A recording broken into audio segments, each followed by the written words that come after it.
નમસ્કાર મિત્રો, હું મોહન ગઢવી ગુજરાતી દુનિયા યુટ્યુબ ચેનલમાં ફરી એકવાર આપ સૌ મિત્રોનું હાર્દિક સ્વાગત કરું છું. મિત્રો, હવામાન વિભાગ દ્વારા આજે અને આવતીકાલ માટે વરસાદને લઈને આગાહી કરવામાં આવી છે. તો આજની તારીખમાં અને આવતીકાલે કયા કયા વિસ્તારોમાં કેવી રીતનો વરસાદ થઈ શકે છે, વરસાદનો મોટો રાઉન્ડ ક્યારથી આવશે, આવા તમામ પ્રશ્નો ઉપર આજના આ વિડીયોમાં આપણે ખૂબ જ વિસ્તારપૂર્વક વાત કરવાની છે. માટે વિડીયોને છેલ્લે સુધી જોવા તેમજ લાઇક અને શેર કરવા ખાસ વિનંતી. અને જો તમે ચેનલ ઉપર પહેલી વાર આવ્યા છો તો હમણાં જ ચેનલને સબસ્ક્રાઇબ કરી લેજો. તો ચાલો આજનો આ મહત્વપૂર્ણ વિડીયો શરૂ કરીએ.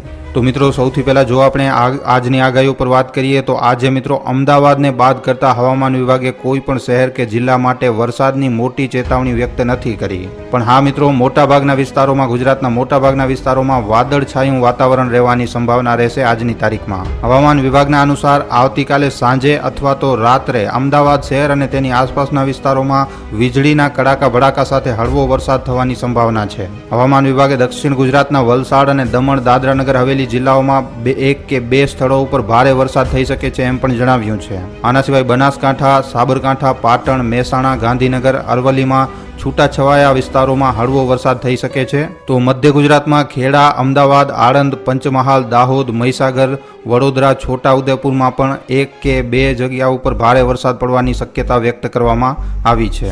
આજથી મિત્રો રાજ્યમાં આદ્રા નક્ષત્રની શરૂઆત થઈ છે. આદ્રા નક્ષત્ર દરમિયાન વાવણી અને વરસાદ થાય તો ચોમાસું સારું રહે તેવું કહેવામાં આવે છે. ગુજરાતમાં ચોમાસા અંગે આગાહી કરતા અંબાલાલ પટેલે જણાવ્યું કે આગામી 24થી કરી અને 29 જૂન સુધીમાં બંગાળના ઉપસાગરનો ભેજથી એમપીમાં આવીને ગુજરાતમાં મોટાભાગના વિસ્તારોમાં 30મી જૂન સુધીમાં વરસાદ આપશે. દક્ષિણ ગુજરાતના ભાગોમાં ક્યાંક ભારે તો ક્યાંક અતિ ભારે વરસાદ પડવાની પણ આગાહી કરવામાં આવી છે. અંબાલાલ પટેલે જણાવ્યું કે અમરેલી, ભાવનગર તથા અન્ય કેટલાક ભાગોમાં પણ ભારેથી અતિ ભારે વરસાદ પડવાની શક્યતાઓ રહેલી છે. એટલે કે મિત્રો, વહન જે છે એ જબરું છે તેવું આગાહીમાં કહેવામાં આવ્યું છે. હવામાન નિષ્ણાત અંબાલાલ પટેલે આગાહી આપતા જણાવ્યું કે 23 જૂનથી દક્ષિણ ભારતમાં ભારે વરસાદની શક્યતાઓ રહેલી છે અને આ મહિનાના અંત સુધીમાં ગુજરાતના મોટા ભાગના વિસ્તારોમાં વરસાદ થવાની સંભાવનાઓ દેખાઈ રહી છે. હવે મિત્રો, આદ્રા નક્ષત્ર વિશેની વાત કરીએ તો આદ્રા નક્ષત્રમાં સૂર્યનારાયણનો આદ્રા નક્ષત્રમાં પ્રવેશ જેઠ સુદ 14 અને શુક્રવાર તારીખ 21/6/2024 રોજ થયું છે. સૂર્યનારાયણ રાત્રે 12:18 આદ્રા નક્ષત્રમાં પ્રવેશ કર્યા છે અને આદ્રા નક્ષત્રનું જે વાહન છે એ મોર છે. મિત્રો, આદ્રા નક્ષત્ર વરસાદનું મુખ્ય નક્ષત્ર ગણવામાં આવે છે. આ નક્ષત્ર દરમિયાન જો વરસાદ વરસે તો શરૂઆતના આદ્રા, પુનર્વસુ, પુષ્પ અને શેષલાસા આ 4 નક્ષત્રોમાં વરસાદ થવાની સંભાવના હોય છે. આવી જ રીતે જો પછી મગા નક્ષત્રમાં વરસાદ રહે તો પછી પૂર્વ ફાલ્ગુની, ઉત્તર ફાલ્ગુની, હસ્ત નક્ષત્ર, ચિત્રા નક્ષત્ર અને સ્વાતિ નક્ષત્રમાં પણ વરસાદ અવશ્ય થાય છે.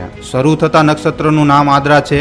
આ નક્ષત્ર વિશે એવું કહેવામાં આવે છે કે વર્ષે જો આદ્રા તો 12 માસ પાદરા. આ વર્ષે આદ્રા નક્ષત્ર 2024 દરમિયાન એનો વાહન જે છે એ મોર છે, જે ખૂબ જ શુભ ગણવામાં આવે છે. મિત્રો, વાહન મોરનું હોવાથી સારી માત્રામાં વરસાદના યોગ જોવા મળશે. આ નક્ષત્રને ચોમાસાનો મુખ્ય દરવાજો ગણવામાં આવે છે, કેમ કે નક્ષત્ર બેસતા જ હવામાનમાં મોટો ફેરફાર આવે છે. આકાશમાં ઘનઘોર વાદળા ચડવા લાગે છે, કેમ કે નક્ષત્ર એ ચોમાસાનું પ્રવેશ દ્વાર ગણવામાં આવે છે. મિત્રો, જે વર્ષે આદ્રા નક્ષત્રમાં વાવણી લાયક વરસાદ થાય તે વર્ષ લગભગ સુધી સારું જતું હોય છે. આવા દાખલા ભૂતકાળના ઘણા વર્ષોમાં જોવા પણ મળ્યા છે. જે વર્ષે આદ્રા નક્ષત્રમાં વરસાદ ઓછો પડ્યો છે તે લગભગ નબળું વર્ષ રહ્યું છે. એટલે જ આદ્રા નક્ષત્રમાં જો વરસાદનો રાઉન્ડ મોટો જોવા મળે તો તે લગભગ 12 આની કે 14 આની જેટલું સારું રહી શકે છે.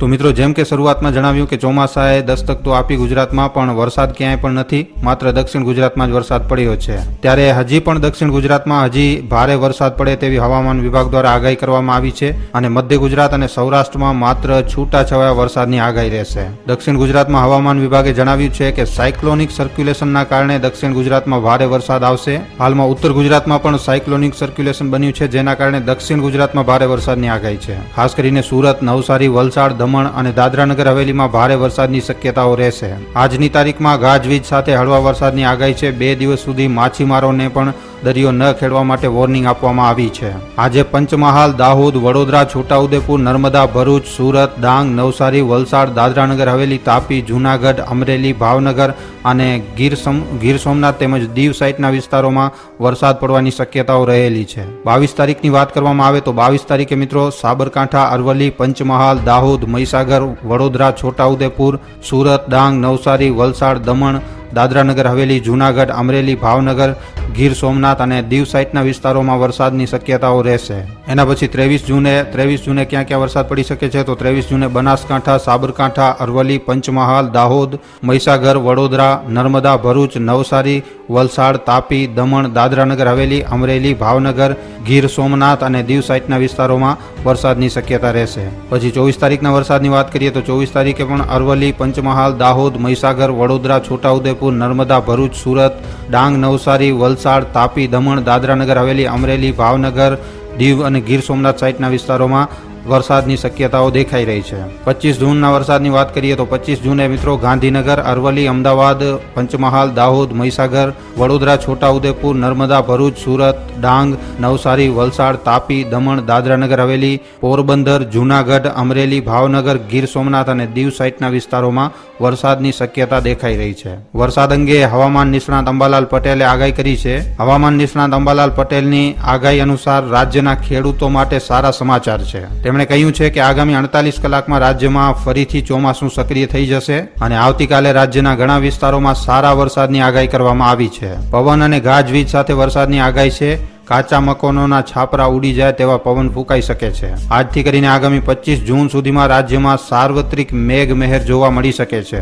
રાજ્યના વિવિધ જિલ્લાઓમાં 2 થી 4 ઇંચ વરસાદની આગાહી છે. દક્ષિણ ગુજરાત, મધ્ય ગુજરાત, સૌરાષ્ટ્રમાં સારા વરસાદની આગાહી કરવામાં આવી છે. હમણાં ચાલુ વર્ષનું જે ચોમાસું છે એ એના નિયમિત સમય કરતા 4 દિવસ પહેલા ગુજરાતમાં બેસી ગયું હતું. આઈએમડીના રિપોર્ટ મુજબ 11 જૂન 2024ના રોજ ચોમાસાનો ગુજરાતમાં પ્રવેશ થઈ ચૂક્યો હતો. 19 મેના રોજ અંદમાન નિકોબારમાં નૈઋત્યના ચોમાસાની એન્ટ્રી થઈ ગઈ હતી. તેના પછી ચોમાસાની જાહેરાત 1 કે 2 જૂનના રોજ થતી હોય છે. તેને બદલે 29 મેના રોજ વિધિવત રીતે ચોમાસાની જાહેરાત કરવામાં આવી હતી. એટલે કે અંદમાન નિકોબાર, કેરળ અને હવે ગુજરાતમાં પણ ચોમાસું વહેલું આવી ગયું છે. 11 જૂને જ ચોમાસું ગુજરાતમાં પ્રવેશ કરી ચૂક્યું છે, પણ એના પછી ચોમાસું જે છે એ દક્ષિણ ગુજરાતના વિસ્તારો ઉપર અટકી ગયું, પછી આગળ નથી વધ્યું. પણ હવે મિત્રો આગાહીઓ અનુસાર આગામી 2-3 દિવસોમાં જ ગુજરાતના ઘણા ખરા વિસ્તારોમાં વરસાદની શક્યતાઓ દેખાઈ રહી છે અને ચોમાસું સારી રીતે આગળ વધશે. સૌરાષ્ટ્રની વાત કરવામાં આવે તો અહીંયા મિત્રો સૌરાષ્ટ્રના વેરાવળથી 45 કિલોમીટર દક્ષિણની અંદર દરિયામાં આ ચોમાસું છે. આથી વેરાવળથી પણ ચોમાસું ખૂબ જ નજીક છે. આજે સાંજ સુધીમાં કે મોડી રાત સુધીમાં સૌરાષ્ટ્રના ભાવનગર, અમરેલી, જૂનાગઢ સહિતના વિસ્તારોમાં ચોમાસાનો પ્રવેશ થઈ શકે છે. આમ જોવા જઈએ તો ગુજરાતમાં ચોમાસું 15 જૂને આવતું હોય છે, પરંતુ આ વર્ષે 11 જૂને આવી ગયું હતું. ચોમાસાનો પ્રવેશ ગુજરાતમાં 4 દિવસ વહેલો થયો હતો. તો મિત્રો આજનો આ જાણકારીસભર વિડીયો તમને કેવો લાગ્યો છે? આ વિડીયો ઉપર તમારો શું અભિપ્રાય છે અમને નીચે કમેન્ટ સેક્શનમાં લખીને જણાવવા ખાસ વિનંતી.